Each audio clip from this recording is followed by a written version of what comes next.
Just Hindi देखने वाले दर्शकों को आपकी होस्ट मंजू वालिया का प्यार भरा नमस्कार, आदाब, सत श्री अकाल, राम राम जी। कैसे हैं आप सब लोग? कल का शो के बाद काफ़ी लोगों ने शुभकामनाएं भेजी। धन्यवाद आपका बहुत बहुत। और आपसे इसी तरह हम लोग एक मुलाकात में कुछ ऐसे नायाब हीरो से मिलवाते रहेंगे जिनके साथ जुड़कर आपको बहुत अच्छा लगेगा, और मुझे पता है कि उनको भी आपके साथ जुड़कर बहुत अच्छा लगेगा। एक मुलाकात जस हिंदी पर ये जो शो है, इसमें हम बार बार ये कहते हैं कि ये हर दिल की आवाज़ है, चाहे वो छोटा है चाहे वो बड़ा है। आप अपनी बात हमारे साथ शेयर कर सकते हैं और हम आपके साथ। आपकी आज का आपकी दुआओं के साथ हमारा ये शो जो आगे जा रहा है।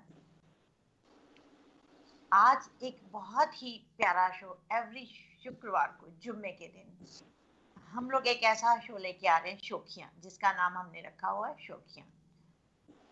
शोखियों से मतलब है कि कुछ शेरो शायरी है, कुछ कविता है, कुछ गजल है। जो भी आपके दिल में है, आप हमारे साथ साझा कर सकते हैं और हम आपके साथ साझा कर सकते हैं। शोखियों का ये जो एक विशेष प्रोग्राम है, इसमें हम एक ऐसे युवा कलाकार से आपको मिलवाएंगे जिनका नाम है पंकज पांडे जी, जो कि कवि हैं, साहित्यकार हैं और अपनी रचनाएं वो खुद लिखते हैं। ऊपर वाले ने उन पर बहुत मेहर किया है कि उनको ये हुनर बख्शा है जो मेरे पास नहीं है, उनके पास है। और उस हुनर की कलम को हम सलाम करते हैं।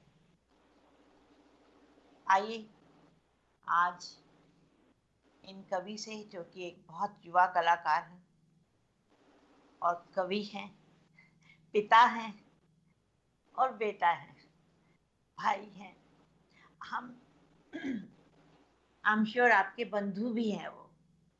तो आइए मुलाकात कराते हैं हम आज पंकज पांडे जी से। पंकज पांडे जी से नमस्कार। पंकज जी, मंजू जी, बहुत बहुत आपको प्रणाम करता हूँ। बहुत बहुत नमस्कार। और सबसे पहले इस शो के लिए आपको बहुत बहुत बधाइयाँ। और बहुत ही सफल और देखा जाने वाला शो है और बनता जा रहा है लगातार। ये आज तीसरा एपिसोड है। और कभी मैंने कहा था कि हाथ मिले जब दुश्मन से, हाथ मिले जब दुश्मन से, तो शक्ति परीक्षण होगा ही। हाथ मिले जब दुश्मन से, तो शक्ति परीक्षण होगा ही। धोखेबाजों से हाथ मिला, खाओगे प्यारे धोखा ही। धोखेबाजों से हाथ मिला, खाओगे प्यारे धोखा ही। मित्रों से जब हाथ मिले, जब मित्रों से हाथ मिलता है तब क्या होता है? मित्रों से जब हाथ मिले, बस प्रेम छुअन उनको देना। मित्रों का हाथ बहुत हल्के से पकड़ा जाता है। मित्रों से जब हाथ मिले, बस प्रेम छुअन उनको देना।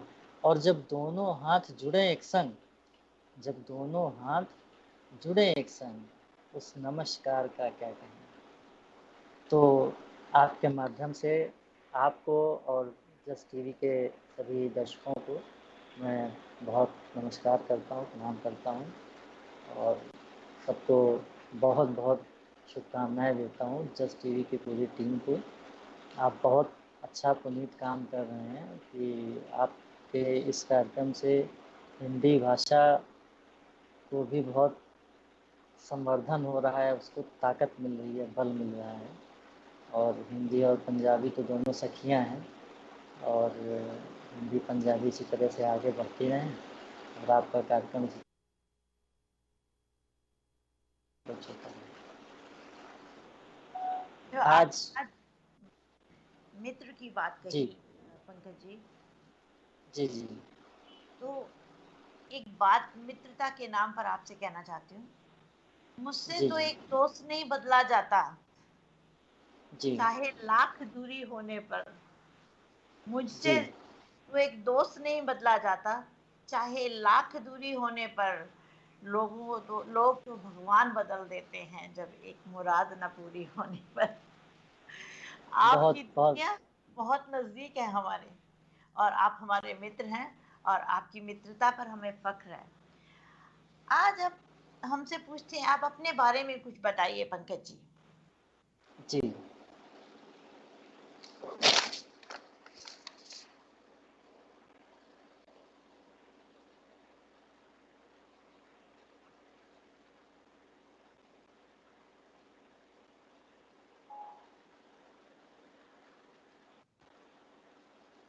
हाँ जी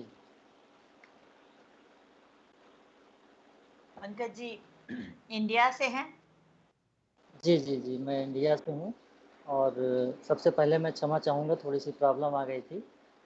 और मैंने इसीलिए बोला कि टेक्निकल डिफिकल्टी।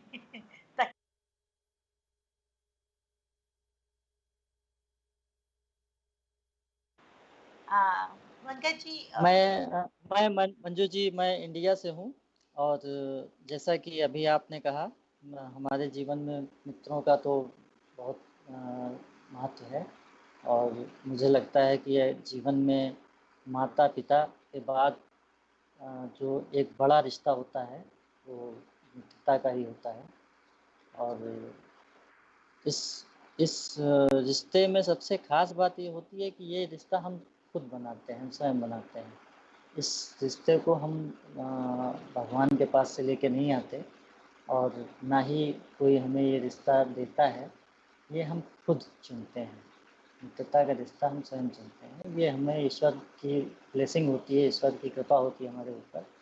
उसने हमें एक रिश्ता चुनने का अवसर दिया, क्योंकि कहा जाता है पति पत्नी का रिश्ता भी जो होता है वो ईश्वर के यहाँ से ही बनता है।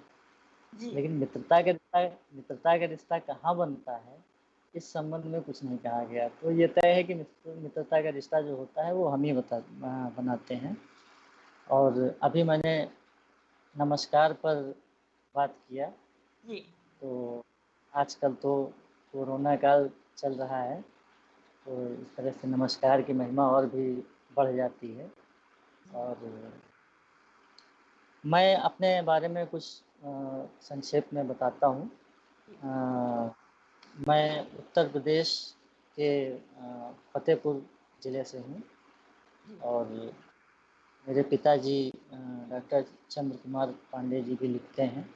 और माताजी स्वर्गीय सुशीला पांडे भी काफ़ी साहित्यिक अभिरुचि की रहीं। तो बचपन से ही मुझे लिखने पढ़ने का माहौल घर में ही मिला। तो जी। ये मेरे ऊपर ईश्वर की कृपा रही कि जी। मुझे अलग से कुछ करना नहीं पड़ा। जी। और इसी तरह से एक अभिरुचि का विकास होता गया और मैं लिखता गया। मैं कैसे लिखने लगा ये मुझे स्वयं ही कभी मैं नहीं जान पाया कि मैं लिखने कैसे लगा। मुझे वो लगता है कि इसके पीछे जो घर का साहित्यिक माहौल रहा मंजू जी, जी। उसी का योगदान रहा। इसी प्रक्रिया में बड़े साहित्यकारों का जमघट घर में लगता रहा, उनसे मुलाकात होती रही, उनका प्यार दुलार मिलता रहा, और सबसे कुछ ना कुछ सीखने का अवसर हमेशा मुझे मिला। और इसी क्रम में मैंने जब लेखन का काम आगे बढ़ाया, तो कई पत्र पत्रिकाओं के संपादक मंडल से भी जुड़ने का अवसर प्राप्त हुआ। और इसी तरह की एक साहित्यिक पत्रिका पुष्पवाटिका रही, जिसने सबसे पहले मुझे अपने संपादक मंडल से जोड़कर और इस क्षेत्र में काम करने का अवसर दिया। और इसी तरह से कुछ साहित्यिक यात्रा चलती रही। एक मुक्तक से मैं अपना परिचय देना चाहूँगा, अगर आपकी अनुमति हो तो एक बात कहना चाहूँगा। अच्छा। जीना चाहूँ मैं खुशबुओं की तरह दुनिया में, जीना चाहूं मैं खुशबुओं की तरह दुनिया में। उम्र छोटी ही सही रूह तलक जाती है, उम्र छोटी ही सही रूह तलक जाती है। मैं सितारा नहीं,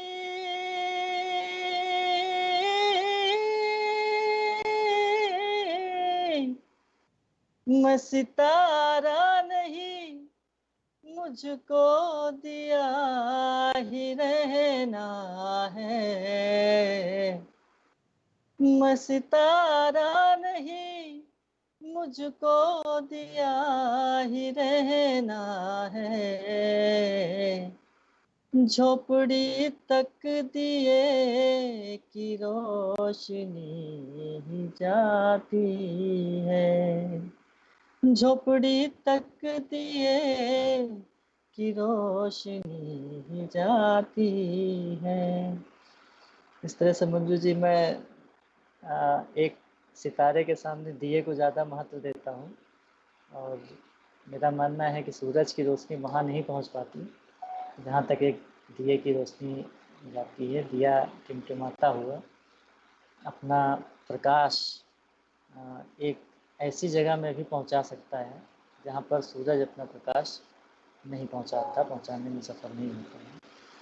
तो इसी तरह से मंजू जी लेखन का काम चलता रहा है, चल रहा है, और मेरी इच्छा है कि इसी तरह से ही ये चलता रहे। जी बिल्कुल। जैसा कि आप दर्शक हम देख रहे हैं कि हम जुड़े हुए हैं पंकज जी से, और अभी हम लेते हैं एक छोटा सा ब्रेक, और ब्रेक के बाद फिर आपसे मिलते हैं एक मुलाकात में।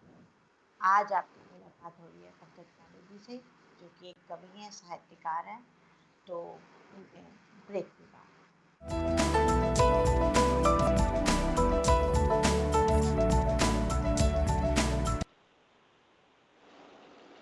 नमस्कार। ब्रेक के बाद जस हिंदी में आपका फिर से स्वागत है। टेक्निकल डिफिकल्टीज आ जाती हैं, क्षमा प्रार्थी हैं हम। और जैसे कि हमने आपको पहले बताया कि फ्राइडे के दिन, शुक्रवार के दिन ये जो प्रोग्राम शोखियाँ हम लेके आए हैं आपके लिए, इसमें हम जो बात करते हैं शेर व शायरी की, हम श्योर कि आप लोग भी बहुत लाइक करेंगे क्योंकि मुझे जितनी आती है, कुछ लिखी हुई लोगों की उतनी मैं आपके साथ लाऊंगी। पर आप अगर खुद शायर हैं और कुछ कहना चाहते हैं तो आप हमारे साथ जुड़ सकते हैं।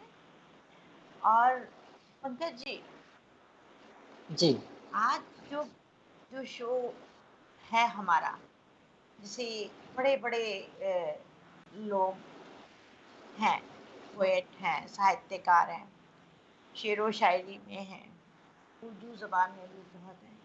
पर आज हम पहला हमारा शो है, तो आज जैसा कि इंडिया में हर जगह पर, इंडिया में ज़्यादा हमारे यहाँ संतों का बहुत महत्व है। लोग जी बहुत, जो पुराने ज़माने के जो संत थे, वो जो गाते थे, और उनके हर एक दोहे को अगर हम शायरी से तुलना की जाए तो वो कम नहीं है। और आज हम आपके साथ, आप साहित्यकार हैं, काफ़ी आपने नॉलेज है आपके पास, आज हम एक ऐसे ही संत कबीर के बारे में चर्चा करेंगे, क्योंकि उनके जो दोहे हैं वो किसी शायरी से कम नहीं। जैसे उन्होंने कहा, गुरु गोविंद दोनों खड़े, गुरु गोविंद दोनों खड़े, काके लागू पाए, बलिहारी गुरु आपने जिन गोविंद दियो बताए। उन्होंने गुरु को भगवान से भी ऊपर रखा। इसके बारे में हम आज आपसे चर्चा करते हैं और आपके विचार जानना चाहते हैं। जी, बिल्कुल मंजू जी। और संत कवि जो होते हैं वो तो ईश्वर उनको भेजते हैं। वो संत भी होते हैं, कवि भी होते हैं, और उनके जो अनुयायी होते हैं उनके लिए वो ईश्वर समान भी होते हैं।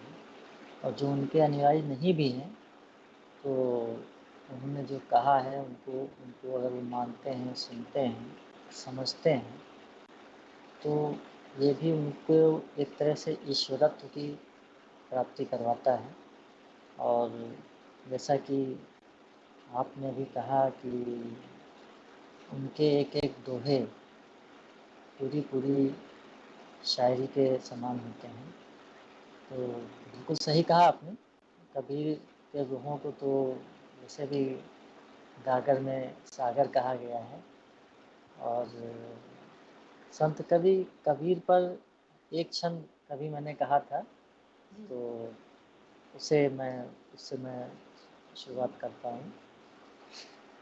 जिनके उर जन जन की पीर, जिनके उर जन जन की पीर, तरकश में शब्दों के तीर, जिनके उर जन जन की पीर, तरकश में शब्दों के तीर, रूढ़ियों की तोड़े जंजीर, रूढ़ियों की तोड़े जंजीर, कहलाए वो दास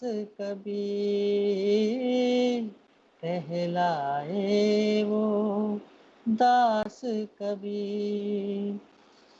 तो हमारे कबीर दास जी कुछ ऐसे हैं, और उनका व्यक्तित्व तो इतना विराट है कि उनके बारे में जितना कहा जाए वो कम है। जिस तरह से उनके दोहे हैं कि उन्होंने गागर में सागर भर दिया है, उसी प्रकार उनका उनका व्यक्तित्व है कि उसमें आप जितना जिन खोजा तिन पाइयाँ गहरे पानी बैठ, आप जितना खोजेंगे उतना आपको मिलेगा, और आप ढूंढते जाएंगे आपको मिलता जाएगा, और उसका अंत नहीं है।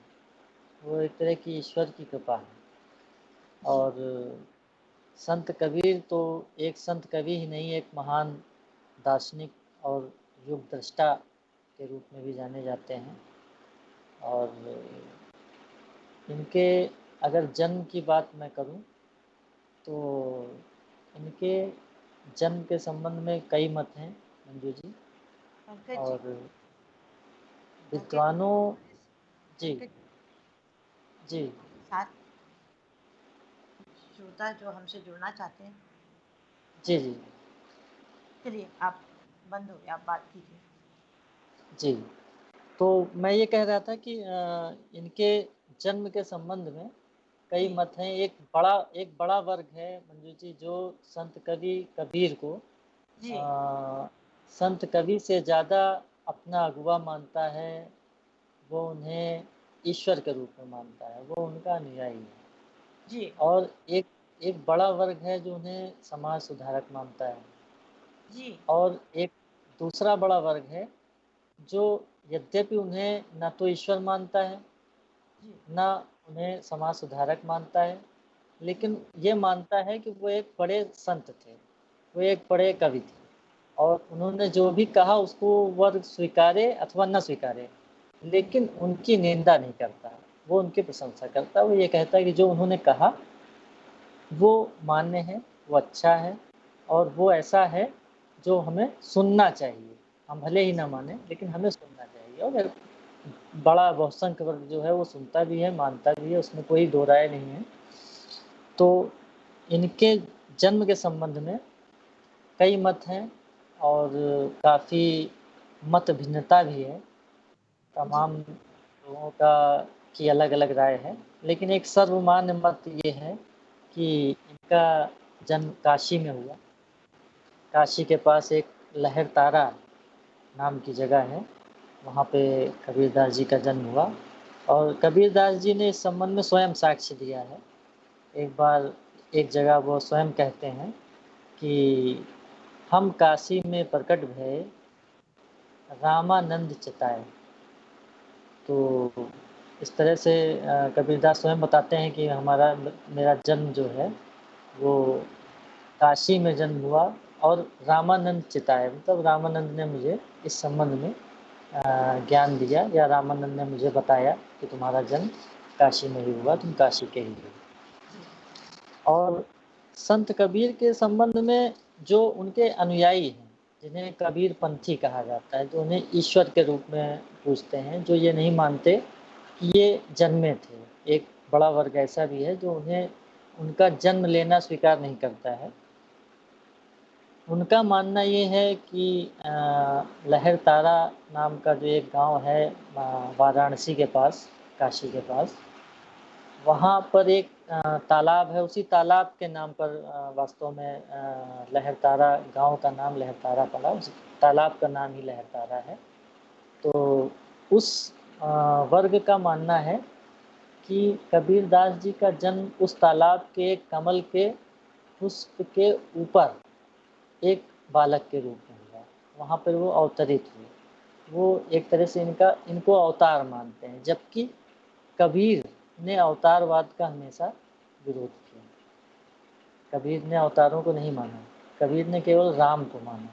और कबीर के राम जो थे वो राम नहीं थे, दशरथ नंदन राम नहीं है वो राम है परम ब्रह्म परमेश्वर। वो राम हैं जिनको उनके गुरु रामानंद ने उन्हें बताया। उन्होंने राम कहा तो कबीर राममय हो गए। लेकिन कबीर ने राम को उस रूप में कभी स्वीकार नहीं किया जिस तरह से हम लोग जानते हैं कि राम दशरथ नंदन थे, उन्होंने रावण का वध किया, वो वनवास में रहे और उन्होंने एक मर्यादा की स्थापना किया। उस मर्यादा को तो कबीर मानते हैं, लेकिन उनके जो रा हैं वो रा और माँ हैं, उनके राम दशरथ नंदन राम नहीं है। तो इस तरह से कबीरदास जी का जो जन्म हुआ 1398 ईस्वी, उसको स्वीकार किया गया है कि 1398 ईस्वी के आसपास उनका जन्म हुआ। और उस दिन ज्येष्ठ मास की पूर्णिमा तिथि थी। तो इसी तिथि को पूरे विश्व में जितने भी कबीर पंथ के अनुयायी हैं वो कबीर जयंती के रूप में मनाते हैं।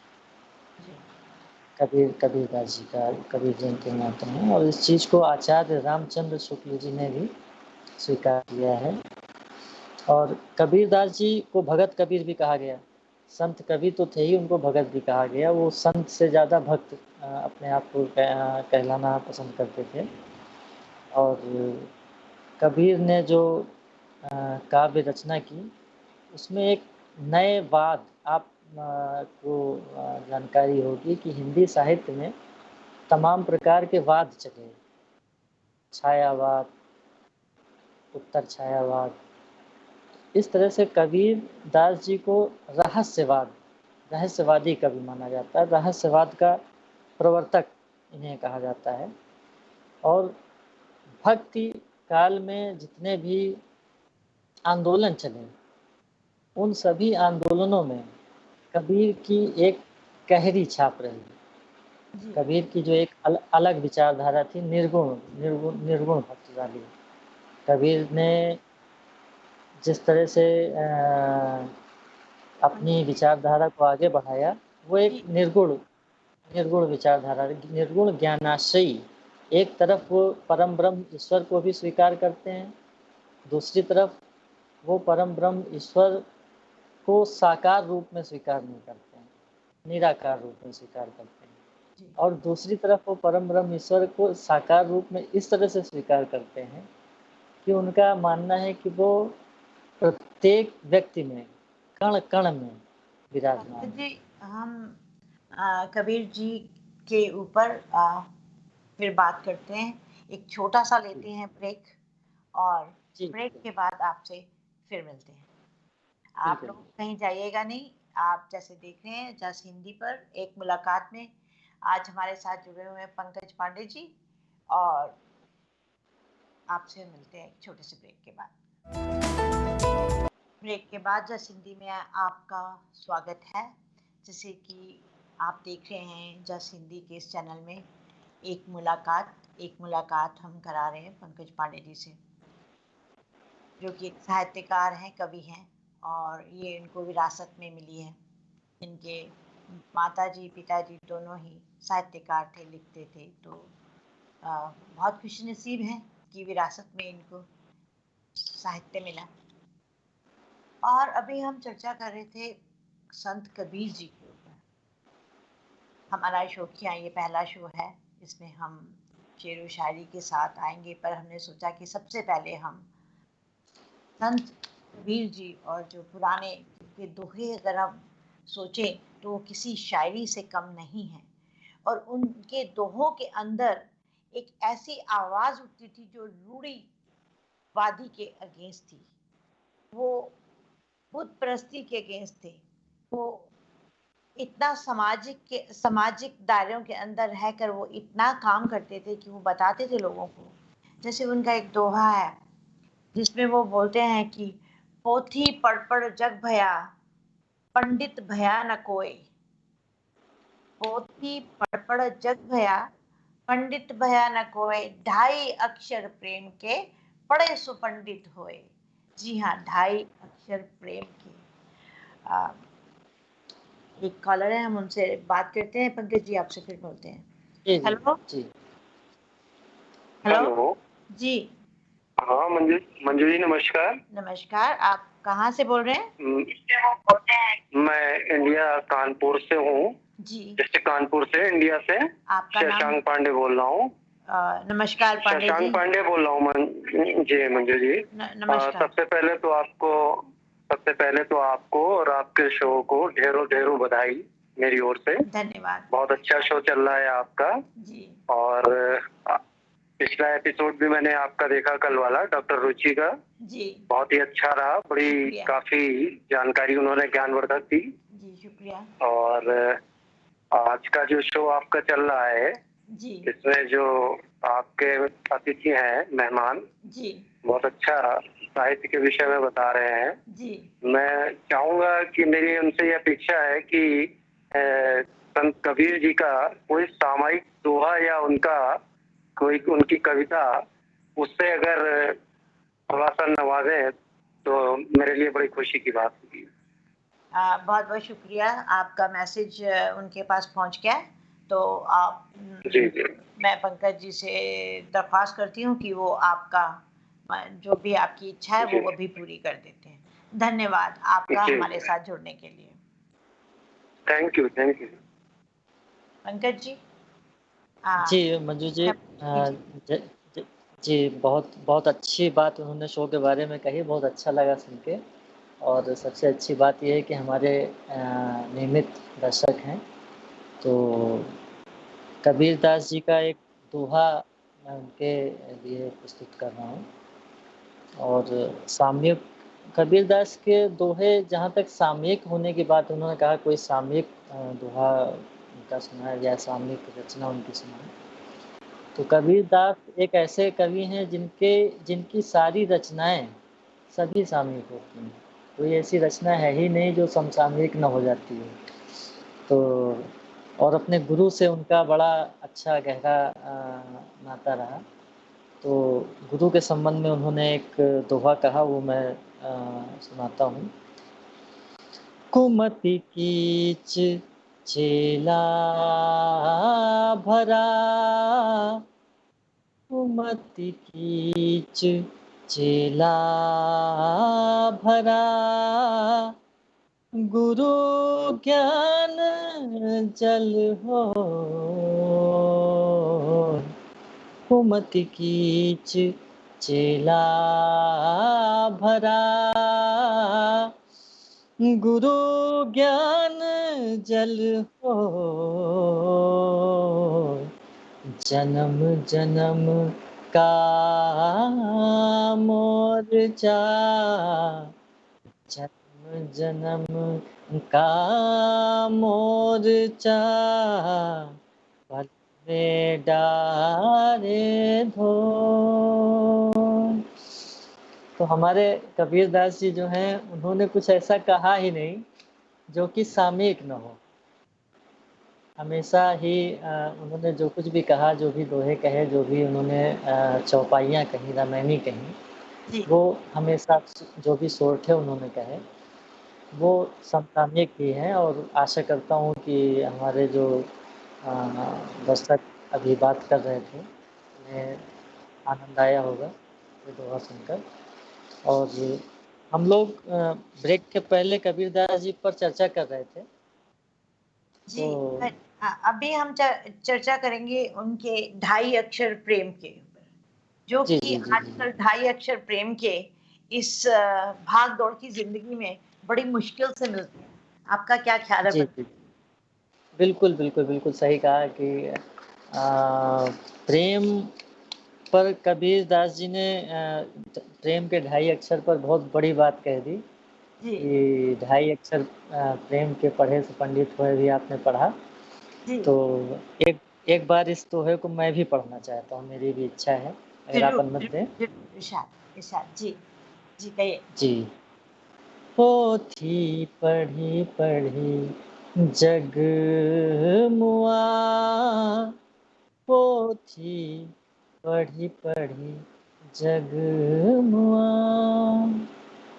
पढ़े सो पढ़े सो पंडित हो, पंडित भया न को, ढाई आखर प्रेम का, पढ़े सो पंडित हो। तो मंजू जी, इसी संदर्भ में जी जोड़ते हुए बीच में मैं 4 पंक्तियाँ अपनी कहना चाहता हूँ। जरूर। प्रेम क्या है कबीर से प्रभावित होते हुए जी 4 पंक्तियाँ मैंने भी प्रेम के विषय में कही थी कभी, तो वो आपके सामने प्रस्तुत करता हूँ कि मोह की चाशनी में, मोह की चाशनी में नेह को पाया जो, मोह की चाशनी में नेह को डुबाया जो, फिर जो निकला उसे ही प्यार सभी कहते हैं, फिर जो निकला उसे ही प्यार सभी कहते हैं। मुझको ढूंढा किए ज़माने में, मुझको ढूंढा किए ज़माने में, हम तेरे दिल में, तेरे दिल ही में तो रहते हैं, हम तेरे दिल में, तेरे दिल ही में तो रहते हैं। तो मुझे लगता है कबीर तो ऐसे विश्वविद्यालय हैं, बल्कि उनको विश्वविद्यालय कहना भी उनके लिए छोटी बात होगी। जी बिल्कुल सही और कहा आपने, क्योंकि जी, ये व्यंग जो थे वो बिल्कुल सार्थक थे। वो एक हर एक पॉइंट पे बिल्कुल। थे। और जैसे कि पता है कि उनके घर में कोई भी पढ़ा लिखा नहीं था पुराने जी, जी, जमाने, जी। ठीक है ना? जी, जी। जी, जी। वो एक ऊपर वाले का वरदान था, एक ऊपर वाले का देन था उनके ऊपर, जो कि उन्होंने काफी कुछ सहा और काफी कुछ सुना, पर वो अपनी जगह पर डटे रहे। तो आज भी अडिग रहे, अडिग में रहे। जो है, हम हर एक पोथी में, गुरु ग्रंथ साहिब में भी उनके दोहे हैं, जी, हर जी। जगह में। और कई बार तो इतने अच्छे अच्छे गायक हैं जो म्यूजिक के साथ बैठे, बड़े बड़ा मन मोह लेते हैं वो दूल्हे उनके। मैं तो आपको जी बताऊं मंजू जी, जी। जी ऐसा है कि कबीर जी के ऊपर अगर हम बात करें तो आज दिन रात साल निकल जाएंगे, बट बिल्कुल हम बिल्कुल। लेते हैं एक छोटा सा ब्रेक। जाइएगा मत आप जी कहीं, और जस्ट हिंदी से इसी तरह जुड़े रहे, और आपसे मिलते हैं एक छोटे से ब्रेक के बाद। ब्रेक के बाद जस्ट हिंदी एक मुलाकात में आपका फिर से स्वागत है। मैं आपकी होस्ट मंजू वालिया तहे दिल से आपका शुक्रिया करती हूँ कि आपने इस एक मुलाकात शो को बहुत बड़ा हुंगारा दिया और सराहा। और अभी हम बात कर रहे थे पंकज पांडे जी से संत कबीर जी के बारे में। संत कबीर जी के बारे में अगर हम कहें तो मसला बड़ा था। हिंदू कहते थे कि वो हमारे हैं, और मुसलमान कहते थे कि वो हमारे हैं।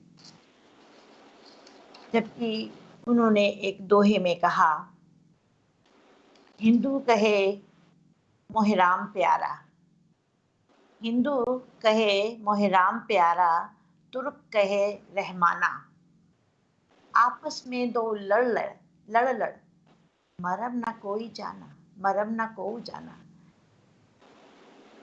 इस दोहे के ऊपर हम आज पंकज जी से चर्चा करते हैं कि कितनी खूबसूरत बात कबीर जी ने कही, कितना अच्छा संदेश दिया उन्होंने कि दोनों ही लड़ रहे हैं पर कोई उसका मर्म नहीं जान रहा है।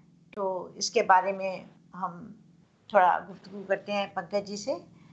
जी पंकज जी जी। जी जी। जिस समय कबीरदास जी का प्रादुर्भाव हुआ, जन्म हुआ, उस समय भारतीय भूभाग में मुगल शासन जी था और धार्मिक अव्यवस्था का जैसा एक माहौल था। जी और चूँकि मुग़ल जो थे वो बाहर से आए थे और हिंदू यहाँ के थे, और मुग़लों की अपनी एक अलग पॉलिसी थी और हिंदुओं की एक अलग संस्कृति, एक अलग विचारधारा थी। तो उसको लेके आपस में काफ़ी मतभेद रहे, और वो मतभेद न केवल सामाजिक स्तर पर बल्कि वो सांस्कृतिक और धार्मिक स्तर पर रहे और बढ़ते रहे। जी वो परिस्थितियाँ कई बार ऐसे होती थी कि कभी बैठते भी थे, ऐसा नहीं था। तो जब बैठते थे तो तार्किक बातें होती थी, उसमें भी आपस में विवाद होते थे। तो उससे इन चीज़ों ने भी कबीर की वाणी को, कबीर की बात को काफ़ी प्रभावित किया, और इन सब चीज़ों का भी उन्होंने काफ़ी विरोध किया। वो समरसता के कवि थे, समरसता के व्यक्ति थे वो उनका धर्म, वो हिंदू धर्म की भी उन मान्यताओं का विरोध करते थे जिनका विरोध होना चाहिए उनकी दृष्टि में, और इस्लाम की भी उन मान्यताओं का विरोध करते थे जिनका उनकी दृष्टि में विरोध होना चाहिए। जहाँ उन्होंने मूर्ति पूजा का विरोध किया, और मूर्ति पूजा के विरोध में उनका एक दोहा है, तो वो दोहा मैं आपको सुनाता हूँ। कबीरदास जी जहाँ मूर्ति पूजा के विरोध में कहते हैं कि पाहन पूजे हरि मिले, तो मैं पूजूं पहाड़, पावन पाहन पूजे हरि मिले, तो मैं पूजूं पहाड़, तो मैं पूजूं पहाड़।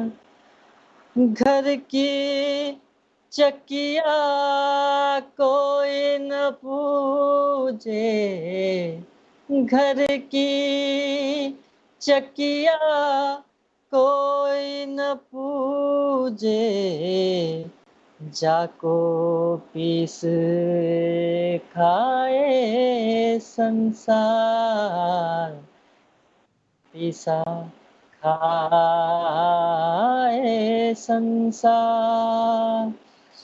तो कबीरदास जी ने जहाँ एक तरफ मूर्ति पूजा का विरोध किया तो पूरी ताकत से किया।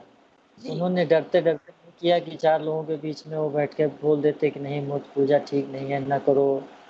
फिर एक मॉब में जाते, भीड़ में जाते तो वहाँ कह देते कि नहीं ठीक है, आप जो कर रहे हैं आप करिए और जो दूसरा कर रहा है उसको करने दीजिए। उन्होंने जो कहा उसको लिखवाया। आप बड़े आश्चर्य की बात है कि कबीरदास जी संत संत कबीर, भक्त कबीर और कबीर एक ईश्वर के रूप में उनके अनुयायियों के लिए वो पढ़े लिखे नहीं थे। जी उन्हें लिखना पढ़ना नहीं आता था और बिना पढ़े लिखे, बिना किसी शिक्षा को प्राप्त किए हुए, शिक्षा तो उन्होंने प्राप्त की, अपने गुरु को गुरु मानते हुए अपने हिसाब से स्वाध्याय करके शिक्षा प्राप्त की, लेकिन बिना कोई किसी गुरुकुल में गए हुए और उनकी बात को पूरी दुनिया में माना जा रहा है। और मुझे लगता है कि जब तक दुनिया रहेगी उनकी बातों का महत्व उसी तरह बना रहेगा जैसा कि अभी है। और एक जगह कबीर दास जी ने स्वयं कहा है उनके कहीं कोई पढ़े लिखे न होने के संबंध में, तो एक दोहा है उसे मैं आपको सुनाता हूँ कि मसी कागज छुयो नहीं, मसी कागज छुयो नहीं, कलम गही नहीं हाथ,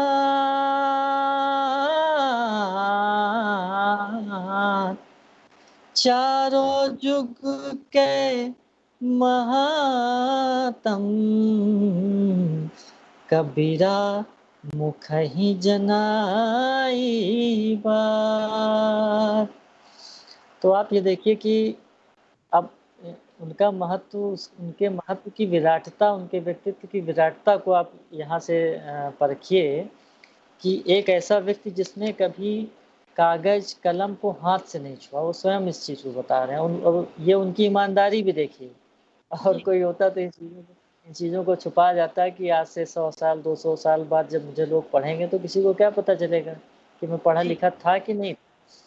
तो जो संकल्प, जो ताकत उन्होंने सामाजिक कुरीतियों के विरुद्ध बोलने में लगाई, अपने लिए भी उन्होंने लिखा, ऐसा नहीं कि अपने लिए नहीं लिखा। अब जिस तरह से वो मूर्ति पूजा का विरोध करते हैं, हिंदुओं को उन्होंने अपना दुश्मन बना लिया, उसी तरह से उन्होंने इस्लाम की कुरीतियों का भी विरोध किया। एक दोहा है उनका, मैं आपको सुनाता हूँ। काकर पाथर जोर के, काकर पाथर जोर के, मस्जिद लई बना,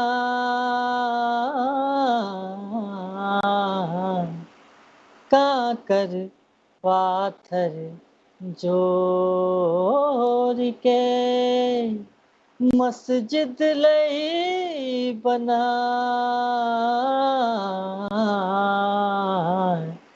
ताऊ पर मुल्ला बांग दे, का बहिरो भयो खुदा। तो यहाँ पे विरोध कबीर ने अजान का नहीं किया, यहाँ कबीर का विरोध था अजान देने की प्रक्रिया का। और इस प्रक्रिया का विरोध करने में भी कबीर कहीं डरे नहीं, ना भयभीत हुए, ना डरे, जबकि एक भय था कि इस तरह से कहने पे पूरा मुस्लिम समाज उनका विरोध हो गया। और उस समय में जनश्रुतियाँ हैं कि उन्हें काफ़ी डराया धमकाया भी गया दोनों वर्गों के द्वारा, लेकिन कबीर ने ना डरे वो, ना भय उनके ऊपर व्याप्त हुआ, और अपना काम वो उसी तरह से करते रहे जैसा कि वो कर रहे थे। उन्होंने दोनों धर्म के मानने वालों को न केवल चेताया बल्कि उनकी समस्याओं का समाधान भी किया। और यहाँ पे बात मैं कबीर के समाज सुधार की करता हूँ, तो कबीर एक बड़े समाज सुधारक हैं। जीवन का कोई ऐसा क्षेत्र नहीं है जिस क्षेत्र के लिए उन्होंने न कहा हो। और जैसे कि पंकज जी कबीर जी ने सामाजिक कुरीतियों के अगेंस्ट खड़े होकर लोगों को जी बताया उसके बारे में।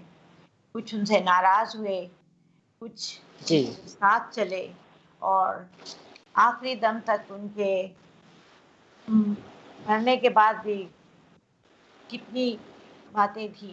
हिंदू कहते थे ये हमारे हैं और मुसलमान कहते थे हमारे हैं, जो उनके लास्ट दोहे में था कि मरम कोई नहीं जानता। जी कबीर जी के एक ऐसे इंसान है थे, ऐसे संत सूफी थे जिनके दोहे आज भी हमारे अंदर एक अजीब सी ताकत पैदा कर देते हैं, झंझनाहट पैदा कर देते हैं, जिससे कि हमें लगता है कि वो आज भी जिंदा है। जैसे कि आपको भी पंकज जी ने बताया।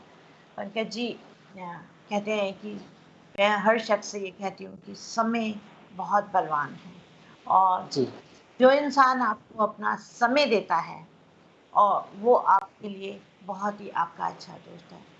अगर हम कबीर जी पे बात करेंगे तो बहुत चर्चाएं सालों साल चलेंगी। आज विदा लेने को दिल तो नहीं कर रहा आपसे पर फिर भी ये जाना है। और जी कहते हैं ना, जीवन है रब की सौगात, किस्मत से मिलते हैं आप जैसे साथ। तो आपसे एक मुलाकात हुई और इसी तरह हम अपने दर्शकों से कहेंगे कि हर शुक्रवार को हमसे जुड़ें। आज हमारा पहला शो था और हम चाहते थे कि हम संत कबीर किसी संत को अपने शो में लेके आए और उनके आशीर्वाद से हम जो अपना अगला शोखियाँ जो शुरू करें। तो बहुत बहुत धन्यवाद आपका, जितने भी श्रोता जस हिंदी में हमारे साथ जुड़े और अपना टाइम दिया हमें, उसके लिए बहुत बहुत शुक्रिया। मैं मंजू वालिया जस हिंदी से आपसे और बहुत पंकज जी से धन्यवाद विदा लेती हूँ। पंकज जी बहुत बहुत जी धन्यवाद आपका, आपके बहुत समय। बहुत आभार बहुत बहुत धन्यवाद धन्यवाद, शुक्रिया।